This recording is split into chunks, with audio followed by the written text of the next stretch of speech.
Okay. Magandang araw po sa inyo lahat. Sobrang init. So ngayon po, mag-unboxing po tayo. Hindi po tayo mga nagka-camping, pero tungkol din naman sa camping to.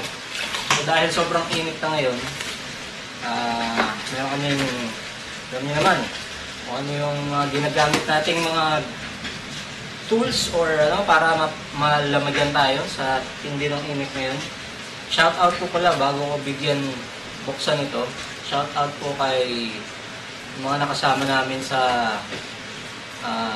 Camp Boa, kay R-Ventures tsaka Camp Diary PH, kasi sa kanila ko nalaman itong bagong ano na to. Meron palang ganitong ano, no? So nahuhuli na. Okay, so without further ado, buksan na po natin ang ating bagong bundle. Alright. So quick ano lang po, quick history. Kaya ako napabili nito kasi nasira ko po yung isang ginagamit namin. Actually, sinira ko po talaga siya sa buwisit ko kasi ilang beses nang nababagsak dito yun. Tapos inayos ko. Nabagsak ulit, tapos inayos ulit. Kaya nung huling nabagsak siya, tinuluyan ko na po. Binagsak ko na talaga, binalibag ko na sa visit ko. Kaya, ito. Bumili na po ako ng bago. May umaangal pa sa background ko eh.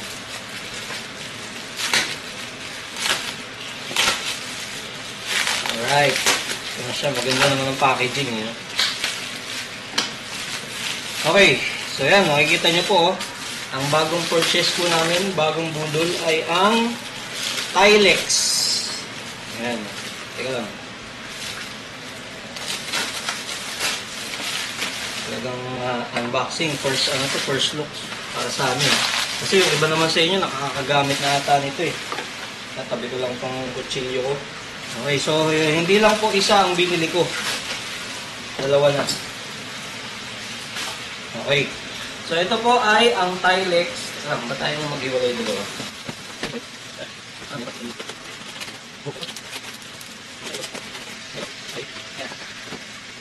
So papakita ko po sa inyo ay ang Tilex XM57 Camping Fan. Ang kagandahan po dito sa model na to, ay yung amaze ako nung nakita ko kila Sir Jason tsaka kay Camp Diary PH. Miikot po siya yung fan niya, nag-oscillate na ganun. So kasi yung ibang mga nabili namin, steady lang siyang ganun. So ang kagandahan dito, nag-oscillate siyang ganun. Okay, so yung specification po nito, papakita ko na lang sa inyo kasi baka ma-board po kayo sa akin. Papakita ko na lang sa screen yung specification niya. Okay, tapos ngayon naman, yung isa na lang po bubuksan natin kasi parehas lang naman ng model. Parehas din ng kulay. Isang kulay lang po ata yung kinuha ko. Bakit ganun puti dito nakalagay? Pero ang kinuha ko kasi ay green, army green. Para bagay dun sa tent namin. So, bubuksan natin sa harap nyo kung ano yung mismong laman niya.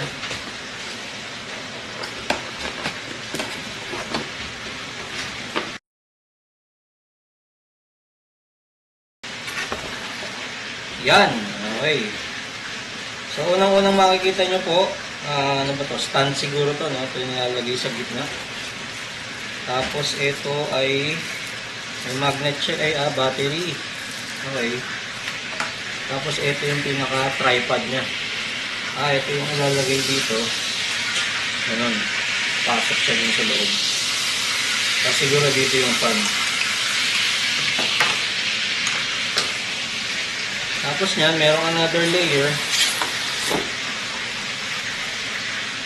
So, after yung tanggalin yung foam na to, ay yung styrofoam, makikita nyo na yung mismong fan.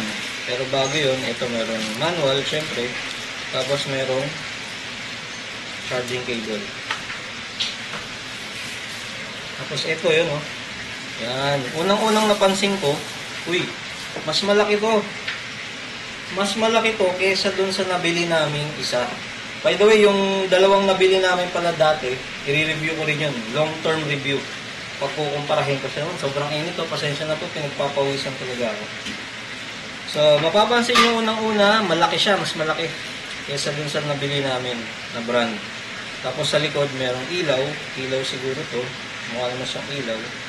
Tapos, meron ditong, maganda yung parang rubber na ginamit dito. Ayan. So, parang ano ata itong USB na to, pwede kang mag-charge dito. Tapos, pwede mong i-charge. Okay, so dalawa siya. Ayan. Tapos, dito sa taas, ayan, makikita nyo, yung controls niya. So, power. Tapos, dito siguro yung oscillation. Pwede mong steady, pwede mong i-oscillate. Tapos, ito nakikita nyo mga butas na yan. Yan yung LED light yan para sa level ng kanyang battery kung gaano pa karami yung charge niya. Tapos ito yung pindutan ng ilaw. Ayan. Tapos makikita nyo yung sa harap, ang ganda rin ang design, di ba? Medyo mahirap lang linisin to, kaya lang medyo matyaga kang maglinis nito. Ang alam ko para matanggal mo to, siguro parang katulad din ito nung ginagamit namin isa. Iniikot lang to eh. Kaya baka masira ako. Saka ako na pag-aaralan. Tapos ito kagandahan yan. Meron siyang sabitan. Pwede mo siyang isabit na makaganyan. Diba?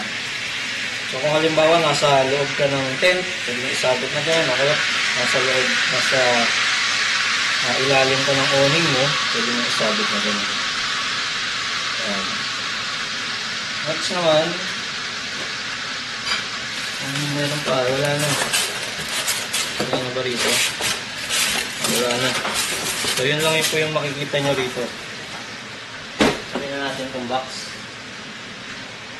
So, ito yung pinaka electric fan mo. Yan lang yung makikita nyo sa loob. Ayan. Okay. Tapos, assemble natin.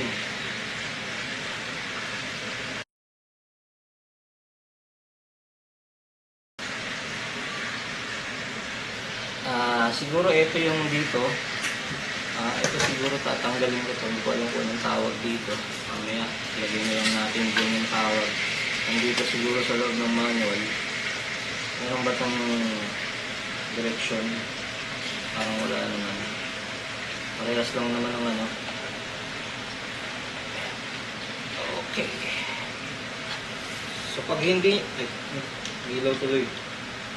Pag hindi siya pumasok, huwag mong pilitin, baka masira. Parehas lang.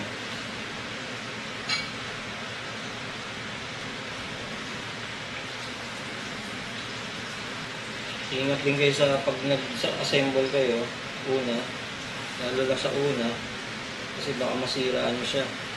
Meron kasi ako dating, pero hindi naman electric pan yun eh.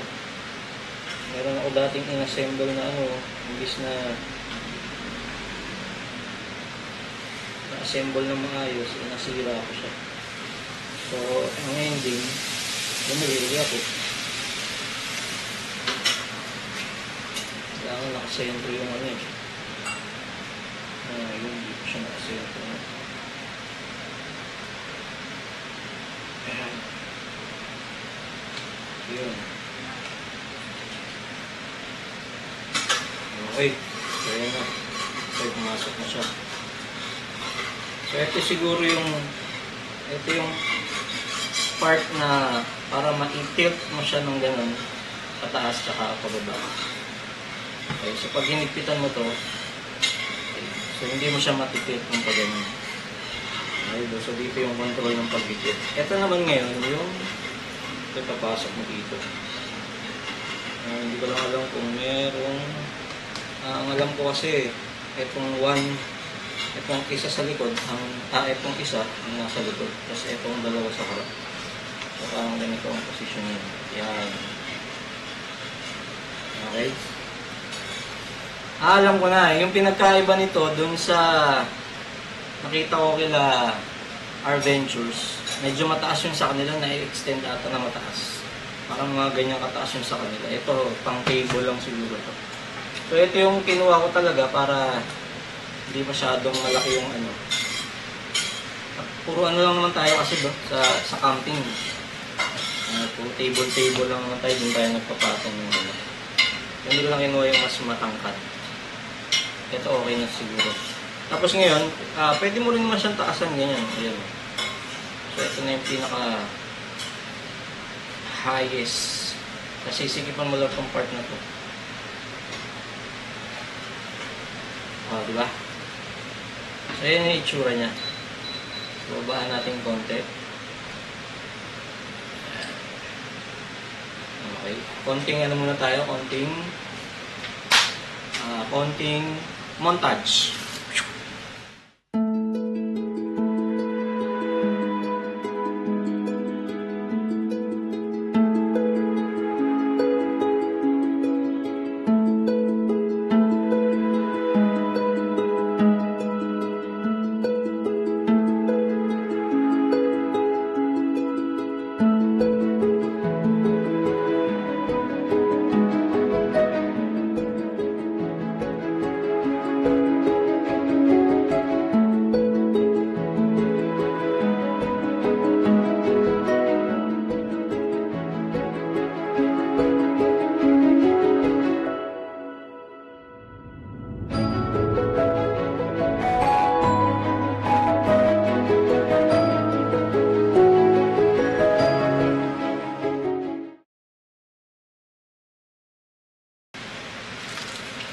So, ito pong bilog kanina, binuksan ko siya. Tapos, meron pala dito mga symbol din.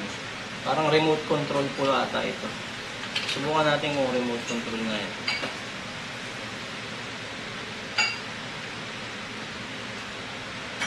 Kasi may battery siya, yun. Diba yan? Hindi ko mabuksan. Kainis. Yun.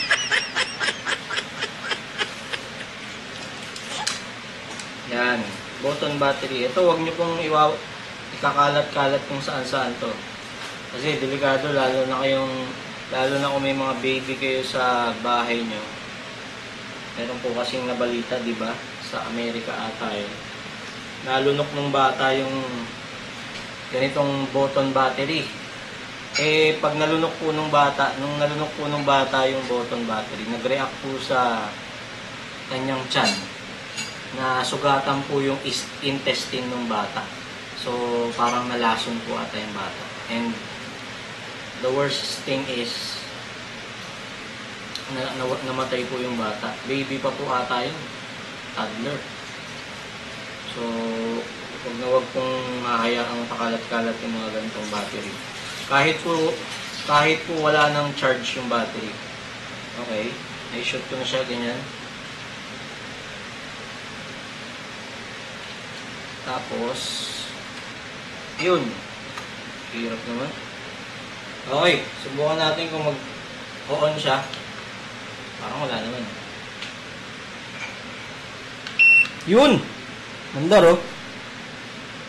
Wala nga. Okay. Teka, patayin ko muna yung isang electric fan ko. Ang ingay pala ng electric fan ko, sorry ah. Ayan, oh. Okay, malakas-lakas siya. Ano tong plus sign? Ito, ayan, oh. Plus sign, taka minus sign. Okay, level. Ilang level kaya to? 3, 4. Balik sa 1. So, 4 levels lang siya. Okay, tapos ito yung pambawas ng level naman. Ito naman, ilaw. Ayun, sa likod.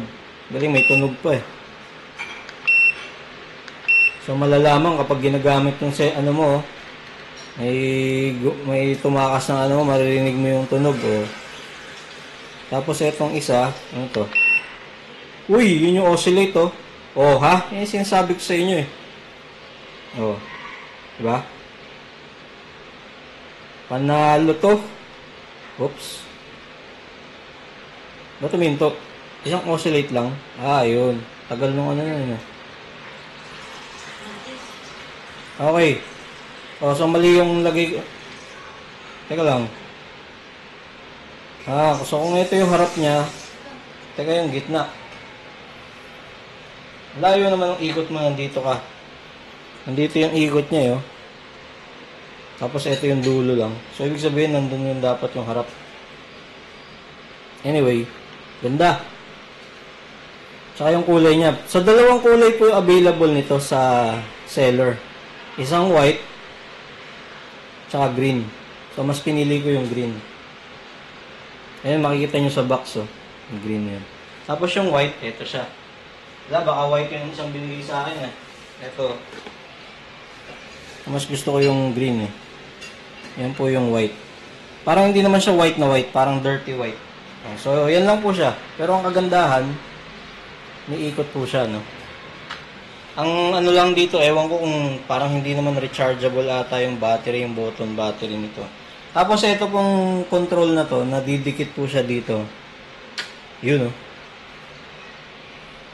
Ba? Ay, gitna nga natin. Yan po. Okay, pero meron ding control dito. Katulad nito.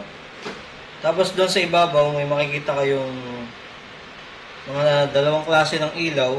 Isang green tsaka puti. So siguro yung green, yung charge ng battery, yun na yun. Tapos etong isa, yung... Ayun, pinatay ko na. So, pag inan natin ulit, ayan. Ito yung oscillation. Ito naman yung ilaw. Ayan. So, pwede nyo rin gamitin. Kaya lang yung ilaw niya, ano lang, puti. Hindi siya nagiging yellow. Sa electric pa natin. Hingaan ko muna yung ano. So, siguro ang pinakamalayong distansya na lalayo ka sa electric fan mo. Siguro mga pinakamalayo na yun. 3 meters, 2 meters. Pero ayan, ito yung number 1, level number 1 niya. Level 1. Medyo okay naman. Nararamdaman ko naman siya dito sa aking kamay dito. Siguro yung kamay ko na yan. Sa mga half meters. Half meter yung layo ng kamay ko.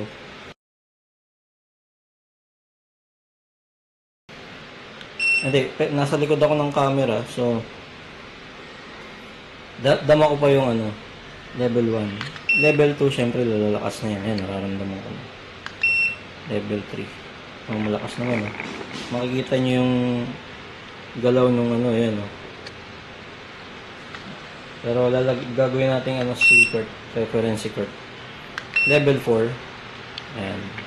So, ito yung controls niya. Tapos, ito naman yung ilaw sa likod. Nakita nyo yung ilaw sa likod, umilaw na. Tagilid natin. Ayan. Meron din siyang level 3 na po yan. Ayun, level 3 lang yung ilaw. 1, 2, 3. Alright. Tapos off. Yun din yung off. Kasi ito naman yung pinakagusto ngayon. Ito yung sabi ko sa inyong pinakagusto kong function niya. Kaya ako siya binili. Yung oscillation. Yun, oh. Yun, oh. Diba? So, kung paikot kayong gano'n nakapwesto, parang yung camping namin sa Camboa. Shoutout po pala ulit kila Sir Jason Adventures PH at Camp Diary PH. Sa kanila ko nalaman yung brand na to. Meron na palang ganitong brand. TTS kami dun sa dalawang electric pan namin. 3 nga actually yun. Sinira ko na yung isa. Nabuisit ako eh. Ayan, kasi bagsak ng bagsak eh. Tinuluyan ko na. Para hindi na ako mag-visit. So, ang ganda oh. May ikot siyang ganun. So, pinindot mo ulit yung oscillation. Ayan. Doon lang din yung stop niya. So, yan lang po yung ating electric pan na galing sa Tilex. By the way, ulitin ko, hindi po kami sponsored ng brand na yan at hindi rin po kami affiliated. Gusto lang po namin i-share sa inyo ang aming bagong budol na para ma-i-apply nyo rin sa inyong camping. Siyempre, para maging happy tayo sa camping, di ba? Sharing is caring. Gaya nga nung sabi ng iba.